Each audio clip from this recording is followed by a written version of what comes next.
Hi friends, Telangana రాష్ట్ర రైతులందరికీ అదిరిపే శుభవార్త. రైతు బంధు రుణమాఫీ డబ్బులు ఎప్పుడు పడుతున్నాయి, మరి ఏ నెలలు పడుతున్నాయి? కొంతమందికి రైతు బంధు కూడా రద్దు అవుతున్నాయి. మరి ఎందుకు రద్దు అవుతున్నాయి? మరి రుణమాఫీ డబ్బులు కూడా మరి వీళ్ళకి కూడా మరి ఎప్పుడు పడుతున్నాయి తెలుసుకునే ముందు లైక్ చేయండి, షేర్ చేయండి, సబ్స్క్రైబ్ చేయండి. పక్కన ఉన్న bell icon all bell button నొక్కితే నేను వేసే నోటిఫికేషన్స్ మీకు వెంటనే అప్డేట్స్ అయితే వస్తూ ఉంటాయండి. ఇక లేట్ చేయకుండా అయితే వీడియోలకు అయితే వెళ్ళిపోదాం. రైతు బంధు డబ్బులు 1 నుంచి 15 ఎకరాల లోపు మీకు పెడతాయని చెప్పడం జరిగింది. కానీ ఇప్పుడు మాత్రం ప్రస్తుతానికి మాత్రం 5 ఎకరాల వరకే వేస్తామని చెప్పడం జరిగింది మన సీఎం రేవంత్ రెడ్డి గారు.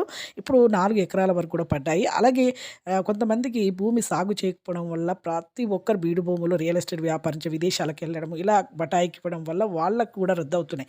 19 లక్షల మందికి రైతులకైతే రైతు బంధు డబ్బులు అయితే రద్దయ్యాయి. రుణమాఫీ డబ్బులు ఒకే దఫాలో 2 లక్షలు వేస్తామని కూడా చెప్పడం జరిగింది. ఇది కొద్దిగా మీకు ఇంకొక వచ్చే నెల మీకైతే ఖచ్చితంగా అయితే పడతాయండి. ఒకే దఫాలో 2 లక్షలు వేస్తామని చెప్పడం జరిగింది. వీళ్ళు కూడా రుణమాఫీ మేము ప్రభుత్వం వచ్చినప్పటి నుంచి అంటే 15/12/2023లో మేము ప్రభుత్వం వచ్చినప్పుడు మీరు రుణాలు సరిగ్గా కట్టిన వారికి మాత్రమే ఇస్తామని కూడా చెప్పడం జరిగింది.